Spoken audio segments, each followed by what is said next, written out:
Hello friends, स्वागत है आपका अपने चैनल एजुकेशन वल्चर पर।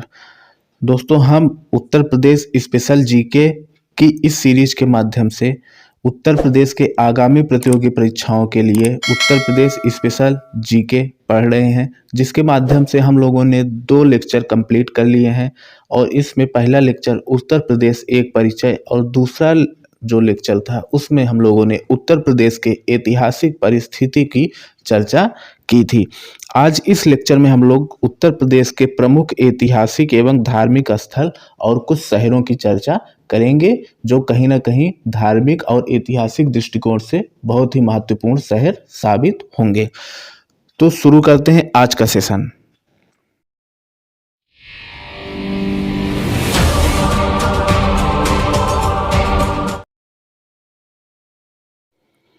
इसमें बात करें अगर पर्यटन के दृष्टिकोण से, तो 1956 में उत्तर प्रदेश में पर्यटन के विकास के लिए एक पर्यटन विभाग की स्थापना की गई 1956 में। इसके बाद 1972 की बात किया जाए तो उत्तर प्रदेश में पर्यटन निदेशालय की स्थापना 1972 में की गई।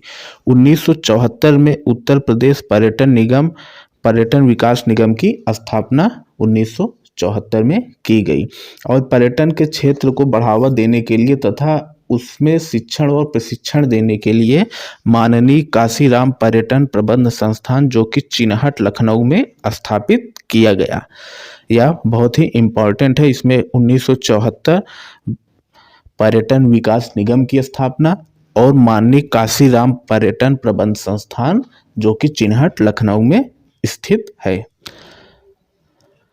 अब हम कुछ उत्तर प्रदेश के प्रमुख ऐतिहासिक पर्यटन स्थल और शहरों की चर्चा करेंगे, जो कि बहुत ही महत्वपूर्ण साबित होंगे। कहीं ना कहीं जो आने वाले एग्जाम है, लेखपाल लोअर पीसीएस की वैकेंसी आने वाली है, बीडीओ का पेपर जो कि प्रस्तावित है आगामी कुछ महीनों में। तो आइए देखते हैं इसमें जो प्रमुख स्थलों की बात किया जाए तो इसमें आगरा, जो कि यमुना नदी के किनारे बसा शहर है। तो अगर क्वेश्चन पूछ लिया जाए यमुना नदी के किनारे कौन सा शहर बसा है, तो यह आगरा। अगर ऑप्शन में आगरा हो तो यह आगरा है। और 2-4 शहर हैं यमुना नदी के किनारे, तो जिसमें से प्रमुख एक आगरा है। और 1504 में सिकंदर लोदी द्वारा इसे स्थापित किया गया और 1506 में इसे सल्तनत की राजधानी सिकंदर लोदी ने ही बनाया इसे सल्तनत की राजधानी। आगरा में शाहजहां ने बेगम मुमताज की याद में ताजमहल का निर्माण किया है। महल की बात की जाए तो इसे यूनेस्को द्वारा विश्व विरासत सूची में शामिल किया गया है। उत्तर प्रदेश के 3 स्थान विश्व विरासत सूची में यूनेस्को द्वारा शामिल किए गए हैं, जिनकी चर्चा हम वीडियो में आगे करने वाले हैं। तो अभी ताजमहल को आप लोग याद रखिएगा कि इसको भी यूनेस्को ने विश्व विरासत सूची में शामिल किया है और इसे शाहजहां ने बेगम मुमताज की याद में बनाया था। यह आगरा में स्थित है। आगरा में एक महत्वपूर्ण उत्सव मनाया जाता है सुलह कुल महोत्सव, जो कि आगरा में मनाया जाता है। यह पूछा भी जाता है कि सुलह कुल महोत्सव कहाँ मनाया जाता है, या आगरा में मनाया जाता है। बात करें अगर प्रसिद्ध शायर मिर्जा गालिब और संगीतज्ञ फयाज खां की जन्म स्थली भी है यह आगरा। मिर्जा गालिब और फयाज खां की जन्म स्थली भी है आगरा। प्रमुख पर्यटन स्थलों की अगर बात किया जाए तो इसमें लाल किला है, और यह लाल किला भी यूनेस्को द्वारा विश्व विरासत सूची में शामिल किया गया है। इसके बाद एतमातुद्दौला का मकबरा, अकबर का मकबरा, जामा मस्जिद भी यहीं पर स्थित है। आगे देखते हैं दूसरा शहर फतेहपुर सीकरी, जिसे अकबर द्वारा बसाया गया था और इसे अपनी राजधानी अकबर ने इसे बसाकर अपनी राजधानी बनाया था। और शेख सलीम चिश्ती का मकबरा इसी फतेहपुर सीकरी में स्थित है।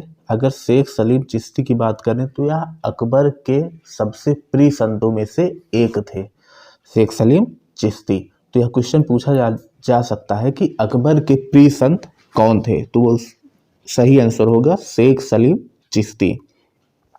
प्रमुख स्थलों की बात की जाए तो दीवाने आम, दीवाने खास, बुलंद दरवाजा, जोधा भाई का महल इसमें प्रमुख स्थलों में आते हैं। दूसरा शहर हम लोग देखेंगे लखनऊ। यह अगर लखनऊ की बात की जाए तो यह गोमती नदी के किनारे स्थित है और इसे नवाबों का शहर भी कहा जाता है। नवाब आसिफुद्दौला ने, जो अवध के नवाब थे, आसिफुद्दौला ने इसे अवध की राजधानी बनाया था। और लखनऊ की अगर प्रसिद्ध स्थलों की बात किया जाए तो इसमें छोटा इमामबाड़ा, बड़ा इमामबाड़ा, रूमी दरवाज़ा और national botanical garden, Gomti river front भी यही है। उसके बाद और अगर बात किया जाए तो लोहिया पार्क है, अंबेडकर पार्क, ये सब पार्क भी यहाँ पे प्रमुख हैं जो कि पर्यटन के दृष्टिकोण से बहुत ही महत्वपूर्ण है। इसके बाद अगर कन्नौज की बात किया जाए, कन्नौज की, तो कन्नौज यह भी गंगा नदी के तट पर स्थित है कन्नौज।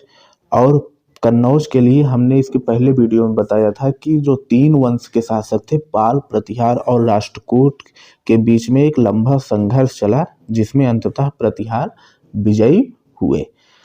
और अगर कन्नौज के प्रसिद्ध स्थल की बात किया जाए तो छेमकली देवी का मंदिर और जयचंद का किला यह कन्नौज में स्थित है। अगला शहर हम देखेंगे, अगला स्थान जो है हस्तिनापुर। अगर बात करें हस्तिनापुर की तो यह मेरठ के पास स्थित है। महाभारत काल में यह पांडवों की राजधानी थी महाभारत काल में। और यहाँ पे एक जो सबसे महत्वपूर्ण इसका पार्ट है कि इसी हस्तिनापुर में विदुर का टीला स्थित है। यह पूछा भी गया है कि विदुर का टीला कहाँ स्थित है, तो इसका जवाब होगा हस्तिनापुर में। और हस्तिनापुर की अगर बात किया जाए तो यहाँ ऋषभदेव जो प्रथम जैन तीर्थंकर थे, ऋषभदेव, उनको राजा श्रेयांश ने यहाँ पर दान दिया था। इस कारण इसे दान तीर्थ कहा जाता है। हस्तिनापुर को दान तीर्थ किसको कहा जाता है?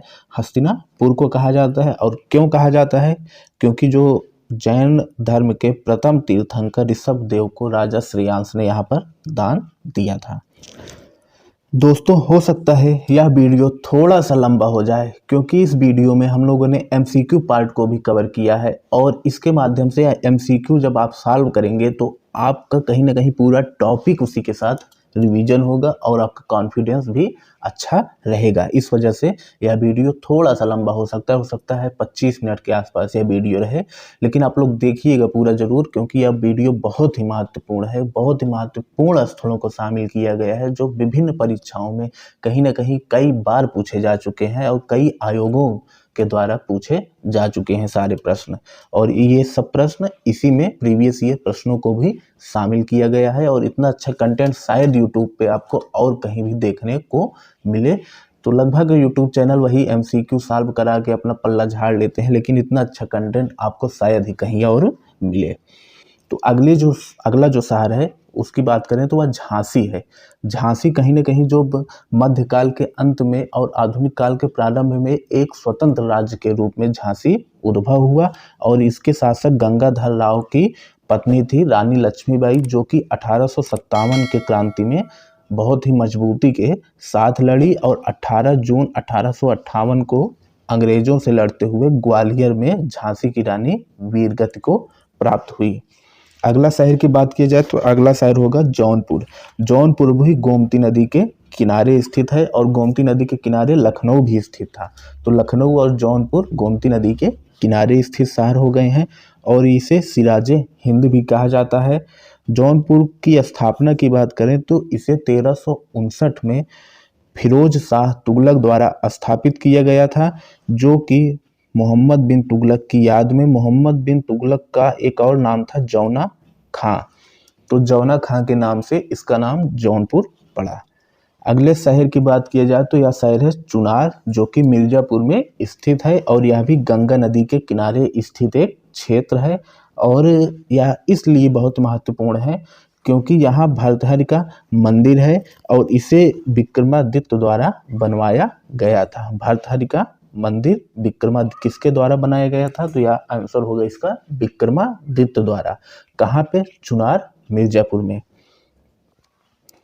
आगे देखते हैं, आगे हम देखते हैं श्रावस्ती। यह भी बहुत ही महत्वपूर्ण स्थान है श्रावस्ती, और यह राप्ती नदी के तट पर बसा शहर है। और यह इसलिए सबसे ज़्यादा महत्वपूर्ण हो जाता है क्योंकि महात्मा बुद्ध ने सर्वाधिक 25 वर्ष यहीं पर व्यतीत किए। और अगर बात किया जाए तीसरे जैन तीर्थंकर मक्खल गोसाल का यह जन्म स्थान भी है। मक्खल गोसाल का जन्म स्थान भी है। और ह्वेनसांग और फाहयान जो कि चीनी यात्री थे, इन्होंने श्रावस्ती का विस्तृत वर्णन किया है। ह्वेनसांग और फाहयान ने श्रावस्ती का विस्तृत वर्णन अपनी जो यहाँ हिंदुस्तान में रहे और यहाँ के जो उन लोगों ने ग्रंथ लिखे उसमें श्रावस्ती का वर्णन मिलता है। और कुषाण वंश के शासक, कुशाल नहीं है कुषाण होगा, इसको सही कर लीजिएगा, कुषाण वंश के शासक कनिष्क के द्वारा 2 अभिलेख श्रावस्ती से प्राप्त हुए हैं। अगला जो स्थान है वह है बांसखेड़ा, जो कि शाहजहांपुर में गंगा नदी के तट पर स्थित है। कहाँ स्थित है? शाहजहांपुर में गंगा नदी के तट पर स्थित है। यह इसलिए सबसे ज़्यादा महत्वपूर्ण हो जाता है क्योंकि हर्षवर्धन का ताम्रपत्र लेख यहाँ पे प्राप्त हुआ, जिसमें उनके वंशावली, सैन्य अभ्यास, वंशावली और अपने राज्य के प्रशासन की विस्तृत जानकारी इस ताम्रपत्र अभिलेख में मिलता है। तो यह ताम्रपत्र लेख हर्षवर्धन का और कहाँ पे मिला है? यह बांसखेड़ा, जो कि शाहजहांपुर में गंगा नदी के तट पर स्थित है। और एक और इसमें इसके बाद देखेंगे कौशाम्बी। कौशाम्बी की अगर बात किया जाए तो यह यमुना नदी के तट पर स्थित है और वत्स महाजनपद की राजधानी थी कौशाम्बी। कौशाम्बी के दृष्टिकोण से सबसे महत्वपूर्ण जो पॉइंट होगा वह यह होगा कि यह बौद्ध और जैन धर्म दोनों की तीर्थस्थली है। तो क्वेश्चन पूछ लिया जाता है कि बौद्ध और जैन धर्म की तीर्थस्थली कहाँ, किसे कहा जाता है? तो यह कौशाम्बी को कहा जाता है। जैन धर्म के पवित्र स्थल प्रभासगिरी कौशाम्बी में स्थित है। यह भी पूछा जाएगा, प्रभासगिरी, यह भी पूछा गया है कई बार। प्रभासगिरी का संबंध कहाँ से है? तो कौशाम्बी से है। और प्रभासगिरी किस धर्म की पवित्र स्थली है? तो यह जैन धर्म की पवित्र स्थली है प्रभासगिरी। आगे देखा जाए तो आलमगीरपुर, जो कि मेरठ में स्थित है, हिंडन नदी के तट पर मेरठ में स्थित है आलमगीरपुर। और यह एक प्रमुख उत्तर प्रदेश ही नहीं भारत के प्रमुख हड़प्पाकालीन स्थलों में से एक है आलमगीरपुर, जिसे 1958 में यज्ञदत्त शर्मा द्वारा उत्खनन जिसका किया गया था। और इसमें सबसे इम्पॉर्टेंट बात यह है कि आलमगीरपुर से कपास की खेती के साक्ष्य मिले हैं। कपास की खेती के साक्ष्य कहाँ से मिले हैं? आलमगीरपुर से मिले हैं। हड़प्पाकालीन प्रमुख स्थल है। और कुछ और हड़प्पाकालीन प्रमुख स्थलों की हम लोग चर्चा कर लेते हैं इसी के साथ, जो कि उत्तर प्रदेश में स्थित हैं। इसमें सबसे पहला आएगा हुलास, जो कि सहारनपुर में स्थित है। यह भी हड़प्पाकालीन प्रमुख स्थल है। अगर इसके बाद बात किया जाए मांडी की, तो मांडी जो कि मुजफ्फरनगर में स्थित है, यह भी एक हड़प्पाकालीन स्थल है। इसके बाद अगर बात की जाए अतरंजी खेड़ा की, यह एटा जिले में स्थित है और काली नदी के तट पर, एटा जिले में काली नदी के तट पर स्थित हड़प्पाकालीन स्थल है अतरंजी खेड़ा। और अतरंजी खेड़ा की चर्चा जो है वो ह्वेनसांग ने अपने ग्रंथ में की है और उन्होंने इस अतरंजी खेड़ा को पिलोसान कहा है। और सबसे इम्पॉर्टेंट पॉइंट ये है कि अतरंजी खेड़ा से धान की खेती के साक्ष्य मिले हैं। अतरंजी खेड़ा से किसके साक्ष्य मिले हैं? धान की खेती के साक्ष्य। ह्वेनसांग ने इसे अपने ग्रंथ में पिलोसान कहा है। इसके बाद अगर हम चर्चा करें कपिलवस्तु की, तो इसका जो संबंध है वो सिद्धार्थनगर जिले के पिपहरवा गांव से इसका संबंध है कपिलवस्तु की। यह इसलिए बहुत इम्पोर्टेंट हो जाता है क्योंकि जब महात्मा बुद्ध का महापरिनिर्वाण हुआ तो जगह जगह पे 8 बौद्ध स्तूप स्थापित किए गए। जिन 8 बौद्ध स्तूपों में से एक बौद्ध स्तूप यहाँ कपिलवस्तु में भी है। काम्पिल की चर्चा करें तो यह फर्रुखाबाद में गंगा नदी के तट पर स्थित है काम्पिल। महाजनपद काल में यह दक्षिण पांचाल की राजधानी थी। और काम्पिल की बात किया जाए तो सबसे ज़्यादा इम्पोर्टेंट जो क्वेश्चन बनेगा वह बनेगा कि इस काम्पिल या फर्रुखाबाद में शाहजहां ने मुगल घाट का निर्माण कराया था। तो मुगल घाट का निर्माण किस शासक ने कराया? शाहजहां ने कराया। कहाँ पे कराया? काम्पिल या फर्रुखाबाद में।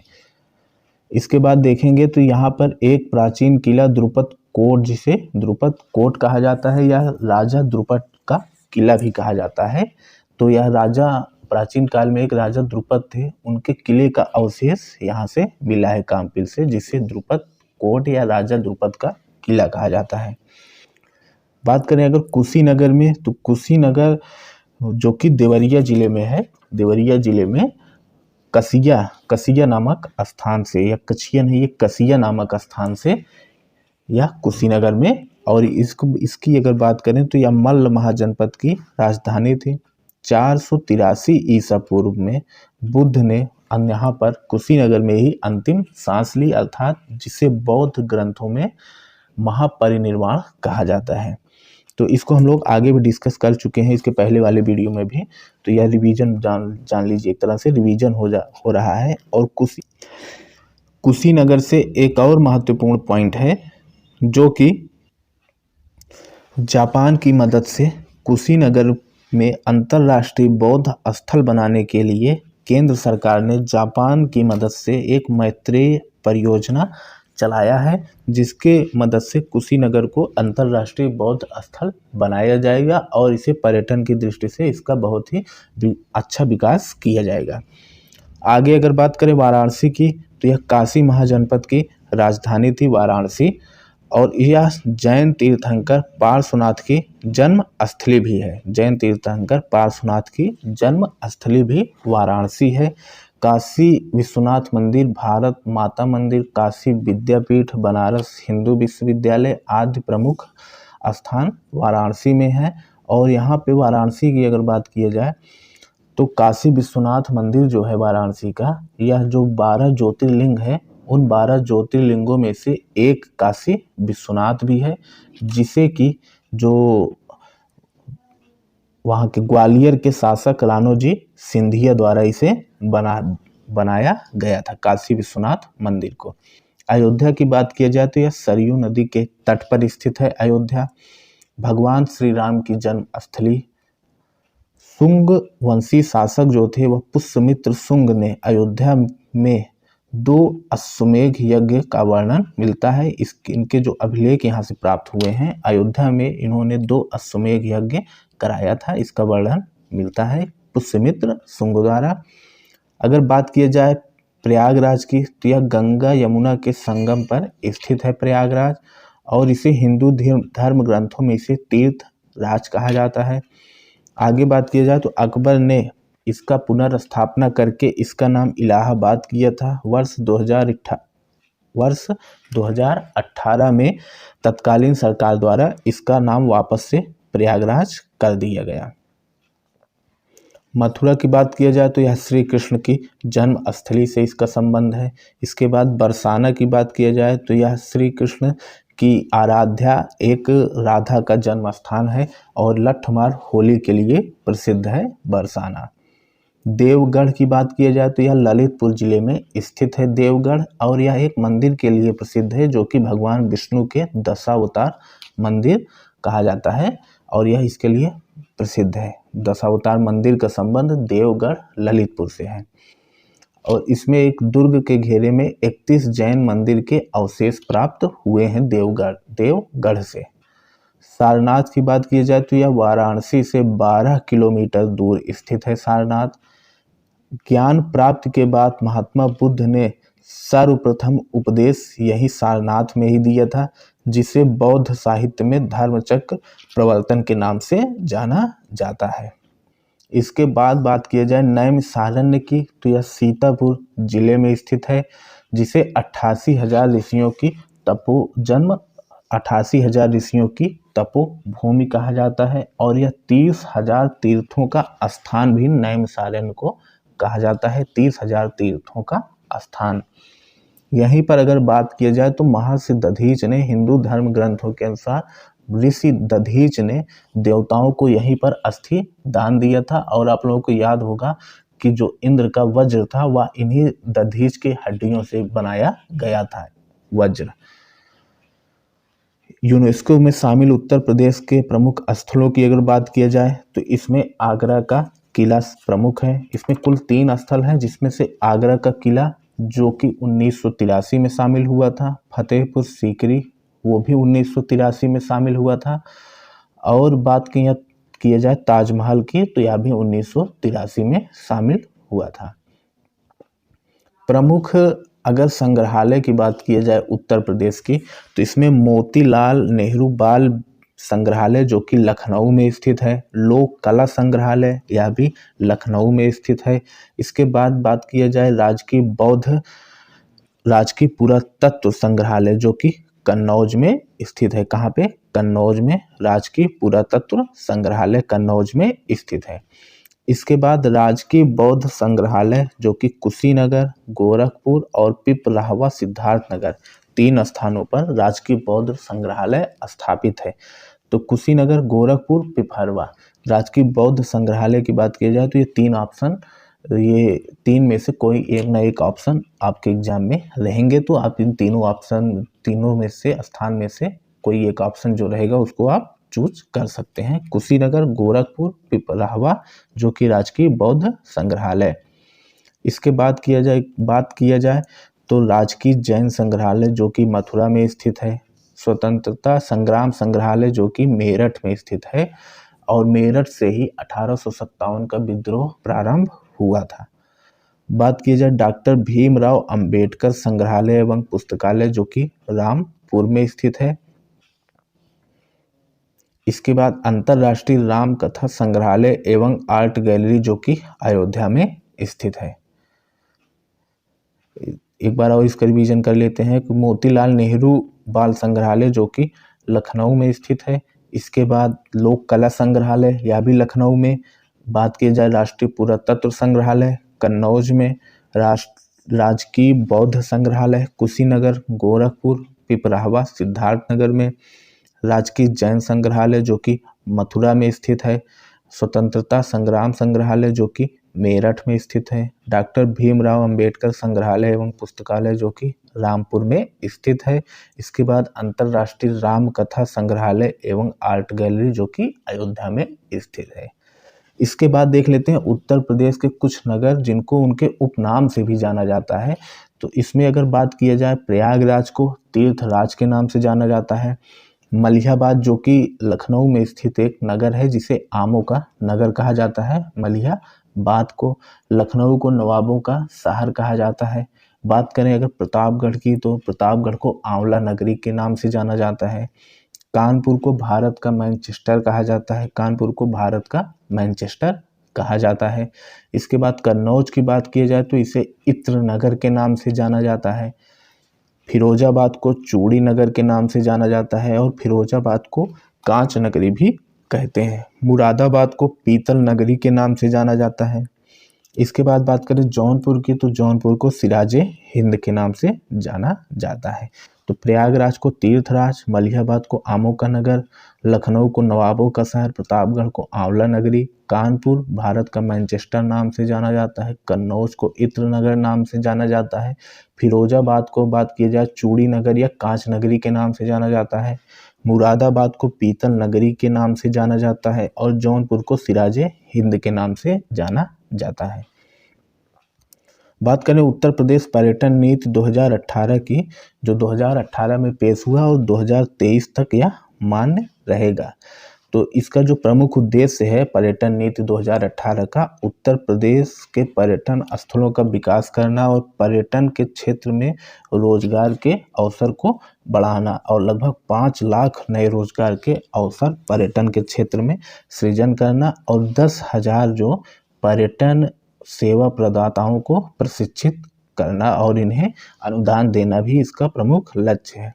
इसके अगर उद्देश्यों की बात की जाए तो इसके उद्देश्य में 15% घरेलू और 10% विदेशी पर्यटक जो विदेशी पर्यटक हैं और घरेलू में 15% और विदेशी पर्यटकों में 10% पर्यटकों की संख्या में वृद्धि इसका प्रमुख लक्ष्य है। महत्वपूर्ण MCQ की अगर हम लोग चर्चा करें तो इसमें आगरा शहर की स्थापना किसके द्वारा किया गया था। इसमें पहला ऑप्शन बहलोल लोदी, खिज्र खां, फिरोज शाह तुगलक और सिकंदर लोदी। तो इसमें जो सही ऑप्शन है वह है ऑप्शन डी सिकंदर लोदी। प्रसिद्ध उर्दू कवि मिर्जा गालिब का जन्म स्थान है आगरा, लखनऊ, बाराबंकी, मेरठ। तो मिर्जा गालिब का जन्म स्थान हम लोगों ने बात किया था आगरा है और मिर्जा गालिब के साथ साथ यह उस्ताद फयाज खां जो कि बहुत बड़े संगीतज्ञ थे, फयाज खां का भी जन्म स्थान आगरा ही है। उत्तर प्रदेश राज्य पर्यटन विकास निगम लिमिटेड की स्थापना किस वर्ष हुई? तो यह होगा ऑप्शन ए 1974 में उत्तर प्रदेश राज्य पर्यटन विकास निगम लिमिटेड की स्थापना हुई। प्रसिद्ध संत शेख सलीम चिश्ती का मकबरा कहाँ स्थित है? तो इसको हम लोगों ने आपसे डिस्कस किया था, जो कि Fatehpur Sikri, option number B. और शेख सलीम चिश्ती के बारे में हमने आपको बताया था कि यह अकबर के सर्वाधिक प्रिय संत थे। और फतेहपुर सीकरी की बात की जाए तो यहाँ पे प्रमुख इमारतों में दीवाने आम, दीवाने खास, पंचमहल, जामा मस्जिद भी यहीं पर था। गोमती नदी के तट पर स्थित शहर है? Lucknow, Jaunpur, Prayagraj, A and B दोनों। तो लखनऊ और जौनपुर दोनों गोमती नदी के तट पर स्थित शहर हैं। तो इसका जो सही ऑप्शन होगा वह होगा ऑप्शन डी। विदुर का टीला कहाँ स्थित है? विदुर का टीला हमने आपको बताया था कि बहुत ही इंपॉर्टेंट है और यह पूछा भी गया है यूपी पीसीएस में। विदुर का टीला कहाँ स्थित है? यह स्थित है हस्तिनापुर, कपिलवस्तु, इसके बाद बात करें अहिछत्र और आलमगीरपुर। तो यह ऑप्शन नंबर ए हस्तिनापुर में स्थित है।